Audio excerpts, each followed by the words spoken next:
ನಮಸ್ತೆ, ಎಲ್ಲರೂ ಹೇಗಿದ್ದೀರಾ? ನನ್ನ ಚಾನಲ್ನ ಯಾರಾದರೂ ಹೊಸದಾಗಿ ನೋಡ್ತಾ ಇದ್ದರೆ ಪ್ಲೀಸ್ ನನ್ನ ಚಾನಲ್ನ ಸಬ್ಸ್ಕ್ರೈಬ್ ಮಾಡ್ಕೊಳ್ಳಿ. ಇವತ್ತು ಬೆಳಿಗ್ಗೆ ತಿಂಡಿ ಮತ್ತು ಮಧ್ಯಾಹ್ನದ ಲಂಚ್ನ ಪ್ರಿಪೇರ್ ಮಾಡ್ತಾ ಇರೋದನ್ನ ಬ್ಲಾಗ್ ಮಾಡೋಣ ಅಂತ ಅಂದ್ಕೊಂಡು ಪ್ಲ್ಯಾನ್ ಮಾಡ್ಕೊಂಡಿದ್ದೀನಿ.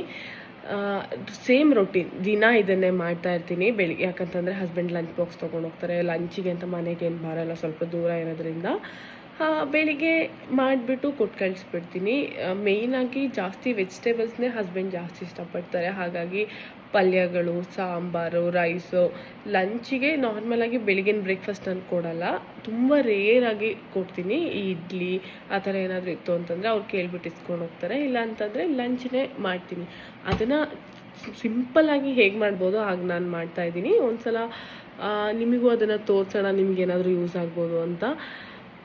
ಸ್ಟಾರ್ಟ್ ಮಾಡೋಣ ಇನ್ನು. Welcome back to my YouTube channel. ಒಂದು ಚಿಕ್ಕದು ಬಾಣಲೆ ತೊಗೊಂಡಿದ್ದೀನಿ. ಅದಕ್ಕೆ ಅರ್ಧ ಸ್ಪೂನಷ್ಟು ಎಣ್ಣೆ, ಜೀರಿಗೆ ಮತ್ತು ಈರುಳ್ಳಿ, ಮೆಣಸಿನ್ಕಾಯಿ, ಕರಿಬೇವಿನ ಸೊಪ್ಪನ್ನ ಹಾಕಿಬಿಟ್ಟು ಹುರ್ಕೊತಾ ಇದ್ದೀನಿ. ಇದನ್ನು ಚೆನ್ನಾಗಿ ಫ್ರೈ ಮಾಡಿಕೊಂಡು ಇದಕ್ಕೆ ಕಟ್ ಮಾಡ್ಕೊಂಡಿರೋಂಥ ಬೀಟ್ರೂಟ್ನ ಆ್ಯಡ್ ಮಾಡ್ಕೊತಾ ಇದ್ದೀನಿ. ಅದ್ರ ಜೊತೆಗೆ ಸ್ವಲ್ಪ ಉಪ್ಪನ್ನ ಹಾಕ್ಕೊಂಡು ಚೆನ್ನಾಗಿ ಸೊಂದಿಸ್ಕೊತೀನಿ. ಇದು ಚೆನ್ನಾಗಿ ಬೇಯ್ತಾ ಇರಲಿ. ಅಷ್ಟೊತ್ತಿಗೆ ಒಂದು ಜಾರಲ್ಲಿ ತೆಂಗಿನಕಾಯಿ, ಜೀರಿಗೆ ಮತ್ತು ಕರಿಬೇವಿನ ಸೊಪ್ಪು ಮತ್ತು ನಿಮಗೆ ಇನ್ ಕೇಸ್ ಬೇಕಂತಂತಂದರೆ ನಾನು ಅರಿಶಿನ ಯೂಸ್ ಮಾಡ್ತಾ ಇಲ್ಲ ಇದರಲ್ಲಿ. ಒಂದು ಮೆಣಸಿನ್ಕಾಯಿ ಹಾಕ್ಕೊಂಡು ಒಂದು ಚಿಕ್ಕದಾಗಿರೋ ಒಂದು ಬೆಳ್ಳುಳ್ಳಿ ಹಾಕ್ಕೊಂಡು ಇದನ್ನು ಗ್ರೈಂಡ್ ಮಾಡ್ಕೊಳ್ಳೋಣ. ಅಂತಂದರೆ ತರಿಯಾಗಿ ಮಾಡ್ಕೋಬೇಕು. ಇದ್ರ ಜೊತೆ ಚೆನ್ನಾಗಿ ಮಿಕ್ಸ್ ಮಾಡಿಕೊಂಡು ಚೆನ್ನಾಗಿ ಒಂದು 2-3 ನಿಮಿಷ ಅದರಲ್ಲೇ ರೋಸ್ಟ್ ಮಾಡೋಣ. ಅವಾಗ ಒಳ್ಳೆ ಫ್ಲೇವರು ಬರುತ್ತೆ, ಟೇಸ್ಟು ಹಾಗೆ ಇರುತ್ತೆ. ಬೀಟ್ರೂಟ್ ಪಲ್ಯ ಎಲ್ಲರೂ ಮಾಡ್ತಾರೆ ನಾರ್ಮಲಾಗಿ, ನಾನು ಇದೇ ಥರ ಮಾಡೋದು. ಇದನ್ನ ಸ್ವಲ್ಪ ಹೊತ್ತು ಮುಚ್ಚಿಟ್ಬಿಡೋಣ. ಒಂದು ಲೋ ಫ್ಲೇಮ್ ಇಟ್ಬಿಟ್ಟು ಒಂದು 2-3 ಸೆಕೆಂಡ್ ಮುಚ್ಚಿಟ್ಬಿಟ್ರೆ ಈಗ ಹೆಂಗಿದ್ರು ತೆಂಗಿನ ತುರಿ ಎಲ್ಲ ಹಾಕಿರ್ತೀವಲ್ವ, ಅದ್ರದ್ದು ಹಸಿ ವಾಸನೆ ಎಲ್ಲ ಹೋಗುತ್ತೆ. ಅಷ್ಟರೊಳಗಡೆ ನಾವು ಅನ್ನಕ್ಕೆ ರೆಡಿ ಮಾಡ್ಕೊಬಿಡೋಣ. ನಾನಿವತ್ತು ಕುಸ್ಲಕ್ಕಿ ಅನ್ನನ ಮಾಡ್ತಾಯಿದ್ದೀನಿ. ಕುಸ್ಲಕ್ಕಿ ಅನ್ನ ಮಾಡಬೇಕು ಅಂತಂದರೆ ಇವಾಗ ನಮ್ಮದು ನಾರ್ಮಲ್ ರೈಸ್, ವೈಟ್ ರೈಸ್ ಬರುತ್ತಲ್ಲ, ಇವಾಗ ನಾವು ಇದ್ದ ತಕ್ಷಣ 5 ನಿಮಿಷ 10 ನಿಮಿಷದಲ್ಲಿ ಆಗಿಬಿಡುತ್ತೆ. ಇದು ಸ್ವಲ್ಪ ಲೇಟು, ಇದು ಬೇರೆ ತುಂಬಾ ಕಷ್ಟ. ಅರ್ಧ ಗ್ಲಾಸಷ್ಟು ನಾನು ಅಕ್ಕಿನ ತೊಗೊಂಡಿದ್ದೀನಿ. ಚೆನ್ನಾಗಿ 3-4 ಸಲ ತೊಳಿತೀನಿ. ಇದು ತುಂಬ ಇದಿರುತ್ತೆ, ಡಸ್ಟೆಲ್ಲ ಇರುತ್ತೆ. ಹಾಗಾಗಿ ನೀಟಾಗಿ ಚೆನ್ನಾಗಿ ತೊಳ್ಕೊಬೇಕು. ಎಷ್ಟು ತೊಳೆದ್ರೂ ಆ ಕಲರ್ ಹಾಗೆ ಬರ್ತಾನೆ ಇರುತ್ತೆ. ಇದಕ್ಕೆ ಮೆಷರ್ಮೆಂಟು ನೀರು ಕರೆಕ್ಟಾಗಿ ಹಾಕಬೇಕು. ಯಾಕಂತಂದರೆ ಆ 2 ಬಟನ್ ಕಾಣಿಸ್ತಾ ಇದೆಯಲ್ಲ, ಆ 2 ಬಟನ್ನಷ್ಟು ಕರೆಕ್ಟಾಗಿ ನೀರು ಹಾಕಬೇಕು. ಕಡಿಮೆ ಹಾಕಿದ್ರೆ ಅನ್ನ ನಿಜವಾಗ್ಲೂ ಸರಿಯಾಗಿ ಬೇಯಲ್ಲ, ಏನೂ ಆಗೋಲ್ಲ. ಇದನ್ನು ಕ್ಲೋಸ್ ಮಾಡಿಟ್ಬಿಟ್ಟು ವಿಷಿಲ್ ಹಾಕ್ಬಿಟ್ಟು ಲೋ ಫ್ಲೇಮಲ್ಲಿ ನಾವು ಬಿಡಬೇಕು. 2 ವಿಷಿಲ್ ಆದಮೇಲೆ ಆಫ್ ಮಾಡಿದ್ರೆ ಅನ್ನ ಆಗೋಗುತ್ತೆ. ನೆಕ್ಸ್ಟ್ ಪಲ್ಯ ಮಾಡ್ಕೊಳ್ಳೋಣ. ಇದಕ್ಕೂ ಸ್ವಲ್ಪ ಎಣ್ಣೆ, ಜಾಸ್ತಿ ಎಣ್ಣೆ ನಾವು ಯೂಸ್ ಮಾಡಲ್ಲ, ಸ್ವಲ್ಪ ಎಣ್ಣೆ ಹಾಕಿ ಜೀರಿಗೆ ಹಾಕಿ. ಯಾಕೆ ಜಾಸ್ತಿ ಎಣ್ಣೆ ಯೂಸ್ ಮಾಡಲ್ಲ ಅಂತ ಹೇಳಿದ್ರೆ, ಮೇಯ್ನಾಗಿ ಇದು ನಾನು ತುಂಬ ಐಟಮ್ಸ್ ಮಾಡ್ತಾ ಇರ್ತೀನಲ್ವ. ಈಗ 3-4 ಪಲ್ಯಗಳೇ ಮಾಡ್ತೀವಿ, ಸಾಂಬಾರು ಮಾಡ್ತೀವಿ. ಅಷ್ಟು ಐಟಮ್ಸ್ ತಿನ್ಬೇಕಾದ್ರೆ ಎಲ್ಲದಕ್ಕೂ ನಾನು 3 ಸ್ಪೂನ್ ಎಣ್ಣೆ ಹಾಕಿಬಿಟ್ರೆ ಆವಾಗ ನಮಗೇನೆ ಹೆಲ್ತ್ ಇಶ್ಯೂ ಆಗೋದು. ಹಾಗಾಗಿ ಎಲ್ಲದಕ್ಕೂ ಸ್ವಲ್ಪ ಹಾಕ್ತೀನಿ. ಇದಕ್ಕೂ ಅಷ್ಟೇ ಆ್ಯಸ್ ಯೂಶುವಲ್ ಈರುಳ್ಳಿ, ಮೆಣಸಿನ್ಕಾಯಿ, ಒಣಮೆಣಸಿನ್ಕಾಯಿ ಹಾಕ್ತಾಯಿದ್ದೀನಿ. ಕರಿಬೇವಿನ ಸೊಪ್ಪು, ಜೀರಿಗೆ ಇಷ್ಟನ್ನು ಹಾಕಿ ಒಗ್ಗರಣೆ ಮಾಡಿಕೊಂಡು ಕಟ್ ಮಾಡಿರೋಂಥ ಸೌತೆಕಾಯಿನ ಇದಕ್ಕೆ ಆ್ಯಡ್ ಮಾಡ್ಕೊತಾ ಇದ್ದೀನಿ. ಆ್ಯಡ್ ಮಾಡಿಕೊಂಡು ಸ್ವಲ್ಪ ಹಾಗೆ ರೋಸ್ಟ್ ಮಾಡೋಣ. ಯಾಕಂತಂದರೆ ಸೌತೆಕಾಯಿ ಪಲ್ಯ ಆಗಿರೋದ್ರಿಂದ ತುಂಬ ಬೇಯಿಸ್ಬಿಟ್ರೆ ಒಂಥರ ಬೆಂದೋದಂಗೆ ಆಗಿಬಿಡುತ್ತೆ. ಆವಾಗ ಅಷ್ಟು ಚೆನ್ನಾಗಿ ಬರೋಲ್ಲ. ಸ್ವಲ್ಪ ಕ್ರಿಸ್ಪಿ ಆಗಿದ್ದಾಗ ತಿನ್ನೋಕ್ಕೂ ತುಂಬಾ ಚೆನ್ನಾಗಿರುತ್ತೆ. ಇದನ್ನು ಚೆನ್ನಾಗಿ ರೋಸ್ಟ್ ಮಾಡ್ಕೊಂಡಾದ್ಮೇಲಿಂದ ಸೇಮ್ ಇದಕ್ಕೂ ಒಂದು ತೆಂಗಿನಕಾಯಿ ಮಸಾಲೆ ಹಾಕೋಣ ಅಂತ ಅಂದ್ಬಿಟ್ಟು ಲಾಸ್ಟ್ ಟೈಮ್ ಏನು ಮಸಾಲೆ ಮಾಡ್ಕೊಂಡಿದ್ದೆ, ಜೀರಿಗೆ, ಮೆಣಸಿನ್ಕಾಯಿ ಎಲ್ಲ ಹಾಕ್ಕೊಂಡು ಇದಕ್ಕೆ ಹಸಿ ಮೆಣಸಿನ್ಕಾಯಿ ಹಾಕ್ಕೊತಾ ಇಲ್ಲ, ಒಣಗಿನ ಮೆಣಸಿನ್ಕಾಯಿ ಹಾಕ್ಕೊತಾ ಇದ್ದೀನಿ. ಇದು ಟೇಸ್ಟ್ ಚೆನ್ನಾಗಿ ಬರುತ್ತೆ. ನಮಗೆ ಯಾವ ಥರ ಬರುತ್ತೆ ಅಂದರೆ, ಈಗ ಕೋಸಂಬರಿ ಮಾಡ್ತೀವಲ್ಲ ನಾವು, ಸೇಮ್ ಟೇಸ್ಟೇ ಇರುತ್ತೆ. ನನಗಂತೂ ಇದು ತುಂಬ ಇಷ್ಟ ತಿನ್ನೋಕ್ಕೆ.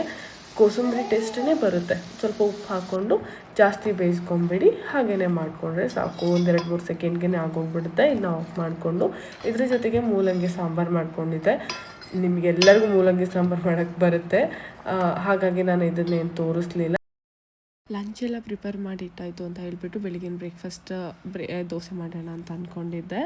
ದೋಸೆಗೆ ಕಾಂಬಿನೇಷನ್ನಾಗಿ ಕ್ಯಾಪ್ಸಿಕಮ್ ಮತ್ತು ಆಲೂಗೆಡ್ಡೆ ಪಲ್ಯ ಮಾಡ್ತಾಯಿದ್ದೀನಿ. ಕ್ಯಾಪ್ಸಿಕಮ್ನ ಸ್ವಲ್ಪ ದೊಡ್ಡದಾಗೆ ಕಟ್ ಮಾಡ್ಕೊಂಡಿದ್ದೀನಿ. ಆಲೂಗೆಡ್ಡೆ ಅದಕ್ಕೆ ಕಂಪೇರ್ ಮಾಡಿದ್ರೆ ಚಿಕ್ಕದಾಗಿ ಕಟ್ ಮಾಡ್ಕೊಂಡಿದ್ದೀನಿ. ಯಾಕೆ ಅಂತ ಹೇಳಿದ್ರೆ ಕ್ಯಾಪ್ಸಿಕಮ್ ಸ್ವಲ್ಪ ಕ್ರಿಸ್ಪಿಯಾಗಿದ್ದರೆ ತಿನ್ನೋಕ್ಕೆ ತುಂಬ ಚೆನ್ನಾಗಿರುತ್ತೆ. ಆಲೂಗೆಡ್ಡೆ ಸ್ವಲ್ಪ ಚಿಕ್ಕದಾಗಿ ಕಟ್ ಮಾಡಿಕೊಂಡ್ರೆ ಬೇಗ ಬೇಯುತ್ತೆ. ಎರಡನ್ನೂ ಒಟ್ಟಿಗೆ ಹಾಕಿ ಬೇಯಿಸ್ಕೊಳ್ಳೋದ್ರಿಂದ ಸ್ವಲ್ಪ ಕ್ಯಾಪ್ಸಿಕಮ್ನ ದೊಡ್ಡದಾಗಿ ಕಟ್ ಮಾಡ್ಕೊಂಡಿದ್ದೆ. ಮತ್ತು ಟೊಮ್ಯಾಟೊನ ಯಾವಾಗಲೂ ಯೂಸ್ ಮಾಡಬೇಕಾದ್ರೆ ಸೀಡ್ಸ್ನ ಯೂಸ್ ಮಾಡಬಾರ್ದು. ನಾನು ಯೂಸ್ ಮಾಡಲ್ಲ. ಸೀಡ್ಸ್ ಹಾಕಿದ್ರೆ ಕಿಡ್ನಿ ಸ್ಟೋನ್ ಎಲ್ಲ ಆಗೋ ಚಾನ್ಸಸ್ ಜಾಸ್ತಿ ಇರುತ್ತೆ. ಮತ್ತು ಟೊಮ್ಯಾಟೊದು ಸಿಪ್ಪೆನೂ ಬೇಗ ಡೈಜೆಸ್ಟ್ ಆಗೋಲ್ಲ. ಹಾಗಾಗಿ ರಿಮೂವ್ ಮಾಡಿಬಿಟ್ಟೇ ಕಟ್ ಮಾಡಿ ಇಟ್ಕೊತೀನಿ. ಮತ್ತು ಇದಕ್ಕೆ ಒಗ್ಗರಣೆ ಹಾಕ್ಕೊಂಬಿಡೋಣ. ಒಂದು ಪ್ಯಾನ್ ಇಟ್ಕೊಂಡು ಅದಕ್ಕೆ ಸ್ವಲ್ಪನೇ ಎಣ್ಣೆ ಹಾಕಿ ಸ್ವಲ್ಪ ಜೀರಿಗೆ ಮತ್ತು ಈರುಳ್ಳಿ, ನಿಮಗೆ ಕರಿಬೇವಿನ ಸೊಪ್ಪು ಬೇಕಂದರೆ ಕರಿಬೇವಿನ ಸೊಪ್ಪು, ಮೆಣಸಿನ್ಕಾಯಿನ ಹಾಕಿ ಟೊಮ್ಯಾಟೊನ ಹಾಕಿ ಚೆನ್ನಾಗಿ ರೋಸ್ಟ್ ಮಾಡ್ಕೊಳ್ಳೋಣ. ಇದಕ್ಕೂ ಅರಿಶಿನ ಏನು ನಾನು ಯೂಸ್ ಮಾಡ್ತಾಯಿಲ್ಲ. ನೀವು ಬೇಕಿತ್ತು ಅಂತಂದರೆ ಅರಿಶಿನ ಯೂಸ್ ಮಾಡ್ಕೊಬೋದು. ಇದಕ್ಕೆ ಸ್ವಲ್ಪ ಶುಂಠಿ ಬೆಳ್ಳುಳ್ಳಿ ಪೇಸ್ಟ್ ಹಾಕ್ಬಿಟ್ಟು ಅದು ಹಸಿ ವಾಸನೆ ಹೋಗೋ ತನಕ ಚೆನ್ನಾಗಿ ಇದನ್ನು ಫ್ರೈ ಮಾಡ್ಕೊಳ್ಳೋಣ. ಇದಕ್ಕೆ ಇವಾಗ ಕಟ್ ಮಾಡಿಟ್ಟಿರೋಂಥ ಆಲೂಗೆಡ್ಡೆ ಮತ್ತು ಕ್ಯಾಪ್ಸಿಕಮ್ನ ಆ್ಯಡ್ ಮಾಡಿಕೊಂಡು ಚೆನ್ನಾಗಿ ರೋಸ್ಟ್ ಮಾಡ್ಕೊಳ್ಳೋಣ. ಅದು ಸ್ವಲ್ಪ ಹಸಿ ಸ್ಮೆಲ್ ಇರುತ್ತಲ್ವ, ಹಸಿ ಸ್ಮೆಲ್ ಹೋಗೋ ತನಕ ಚೆನ್ನಾಗೇ ರೋಸ್ಟ್ ಮಾಡ್ಕೊಳ್ಳೋಣ. ಅದು ರೋಸ್ಟ್ ಮಾಡ್ಕೊಂಡಾದ್ಮೇಲಿಂದ ನೀವು ಸ್ಪೈಸಸ್ನ ಆ್ಯಡ್ ಮಾಡ್ಕೋಬೋದು. ಸ್ವಲ್ಪ ಅದಕ್ಕಿಂತ ಮುಂಚೆನೇ ಸ್ವಲ್ಪ ಉಪ್ಪನ್ನ ಹಾಕಬೇಡಿ. ಉಪ್ಪನ್ನ ಹಾಕಿದ್ರೆ ಬೇಗ ಬೇಯುತ್ತೆ. ಹಾಗಾಗಿ ಸ್ವಲ್ಪ ಉಪ್ಪನ್ನ ಉದುರಿಸ್ಕೊಂಡು ಸ್ವಲ್ಪ ಚೆನ್ನಾಗಿ ರೋಸ್ಟ್ ಮಾಡ್ಕೊಬಿಟ್ಟು ಒಂದು 5 ನಿಮಿಷ ಇದನ್ನು ಕ್ಲೋಸ್ ಮಾಡ್ಕೊಂಬಿಡೋಣ. 5 ನಿಮಿಷ ಕ್ಲೋಸ್ ಮಾಡಿಕೊಂಡ್ರೆ ಅದೆಲ್ಲ ಸ್ವಲ್ಪ ಸಾಫ್ಟಾಗಿ ಬೆಂದಿರುತ್ತೆ. ಅದು ಬೆಂದಿದೆ ಅಂತ ಆದಮೇಲಿಂದ ಅದಕ್ಕೆ ಸ್ಪೈಸಸ್ನ ಆ್ಯಡ್ ಮಾಡ್ಕೊಳ್ಳೋಣ. ಇದಕ್ಕೆ ಧನಿಯಾ ಪೌಡರು, ಜೀರಿಗೆ ಪೌಡರು ಮತ್ತು ಗರಂ ಮಸಾಲ ಪೌಡರು, ಮತ್ತು ನಿಮಗೆ ಏನಾದರೂ ಪಲ್ಯಕ್ಕೆ ಈಗ ಕರಿ ಯಾವುದಾದ್ರೂ ಪೌಡರ್ ಇತ್ತು ಅಂತಂದರೆ ಆ್ಯಡ್ ಮಾಡ್ಕೋಬೋದು. ನನ್ನ ಹತ್ರನೂ ಇತ್ತು ಒಂದು ವೆಜಿಟೇಬಲ್ ಮಸಾಲ. ಹಾಗಾಗಿ ವೆಜಿಟೇಬಲ್ ಕರಿ ಮಸಾಲ ಇತ್ತಲ್ಲ ಅದನ್ನು ನಾನು ಅರ್ಧ ಸ್ಪೂನ ಆ್ಯಡ್ ಮಾಡ್ಕೊಂಡಿದ್ದೆ. ಟೇಸ್ಟ್ ತುಂಬಾ ಚೆನ್ನಾಗಿರುತ್ತೆ. ಇದನ್ನೆಲ್ಲ ಆ್ಯಡ್ ಮಾಡ್ಕೊಂಡಾದ್ಮೇಲಿಂದ ಚೆನ್ನಾಗಿ ಮಿಕ್ಸ್ ಮಾಡಿಕೊಂಡು ಇದನ್ನು ಒಂದು 2 ಸೆಕೆಂಡ್ ಹಾಗೆ ರೋಸ್ಟ್ ಮಾಡ್ಕೊಳ್ಳಿ.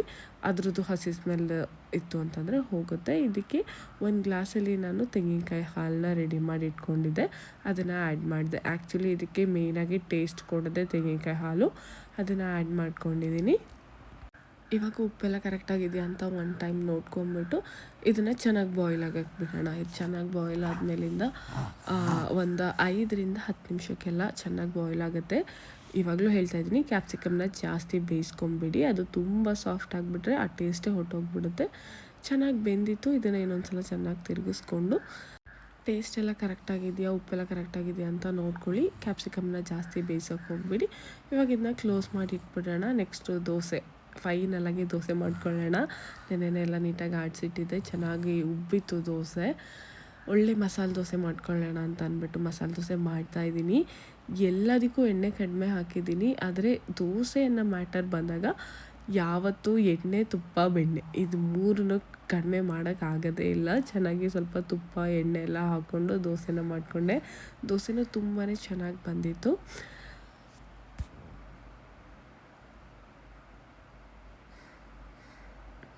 ದೋಸೆ ಮನೇಲಿ ಮಾಡ್ತಾಯಿದ್ದೀವಿ ಅಂತಂದರೆ ದೋಸೆ ಆ ಸ್ಮೆಲ್ಲು, ಅದೇ ಒಂದು ಒಳ್ಳೆ ಮನೇಲಿ ಘಮ ಘಮ ಅಂತ ಪರಿಮಳ ಬಂದುಬಿಡುತ್ತೆ. ದೋಸೆಗೆ ಈ ಕ್ಯಾಪ್ಸಿಕಮ್ ಮತ್ತು ಆಲೂಗಡ್ಡೆ ಪಲ್ಯ ತುಂಬ ಒಳ್ಳೆ ಕಾಂಬಿನೇಷನ್, ತುಂಬಾ ಚೆನ್ನಾಗಿತ್ತು. ಈ ರೆಸಿಪಿ ನಮ್ಮಮ್ಮನೇ ಹೇಳ್ಕೊಟ್ಟಿದ್ದು. ಇದೇನೇ ನನ್ನ ಡೈಲಿ ರೊಟೀನ್ ಆಗಿರುತ್ತೆ. ಅಂತಂದರೆ ಬ್ರೇಕ್ಫಾಸ್ಟ್, ಲಂಚ್ ಏನಾದರೂ ಪ್ರಿಪೇರ್ ಮಾಡೋದು, ಇಷ್ಟು ಐಟಮ್ ನಾನು ಪ್ರಿಪೇರ್ ಮಾಡ್ತೀನಿ.